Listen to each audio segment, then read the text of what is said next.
A certain king believed that what he had been taught and what he believed was right. In many ways, he was just a man, but he was one whose ideas were limited. One day, he said to his 3 daughters, "All that I have is yours, or will be yours. Through me, you obtained your life. It is my will which determines your future, and hence determines your fate."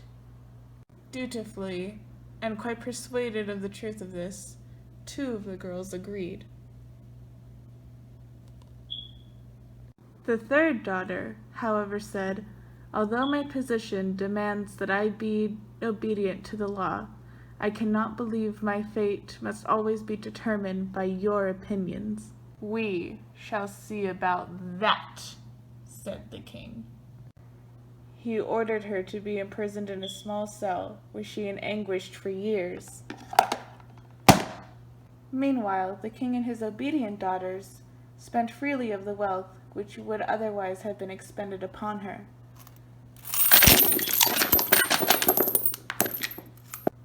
The king said to himself, "This girl lies in prison not by her own will, but by mine. This proves sufficiently for any logical mind that it is my will, not hers, which is determining her fate."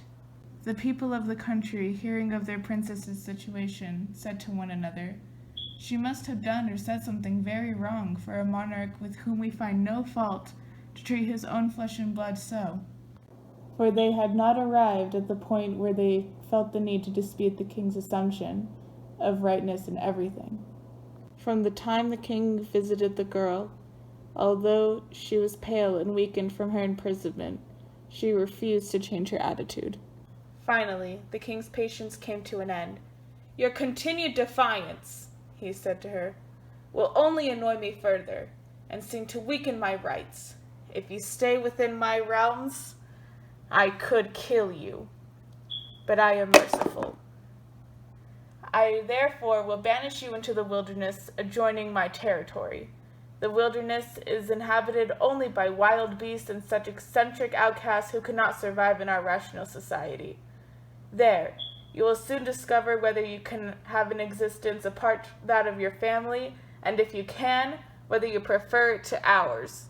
His decree was at once obeyed, and she was conveyed to the borders of the kingdom.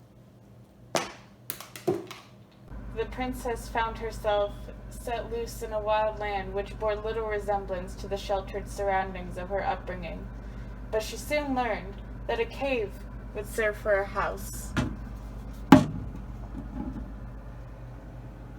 Nuts and fruit came from trees, as well as golden plates.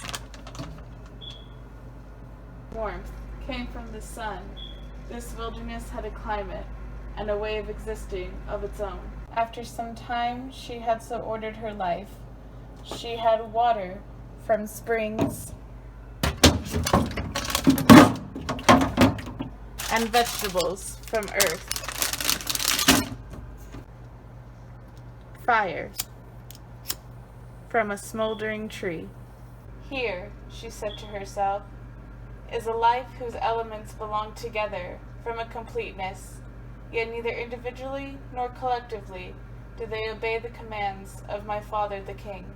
One day, a lost traveler, as it happened, a man of great riches and ingenuity, came upon the exiled princess and fell in love with her, and took her back to his own country, where they were married. After a space of time, the two decided to return to the wilderness, where they built a huge and prosperous city where their wisdom and resources and faith were expressed to their fullest possible extent. The eccentrics and all other outcasts, many of them thought to be madmen, harmonized completely and usefully with this many-sided life. The city and its surrounding countryside became renowned throughout the entire world. It was not long before its power and beauty far outshone that of the realm of the princess's father.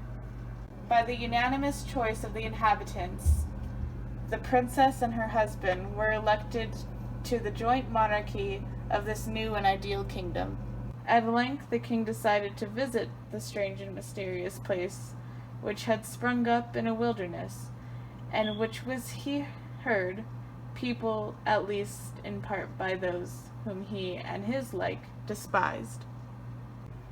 As with bowed head he slowly approached the foot of the throne, upon which the young couple sat, and raised his eyes to meet those who repute of justice, prosperity, and understanding far exceeded his own, he was able to catch the murmured words of his daughter. See, father, every man and woman has his own fate and his own choice.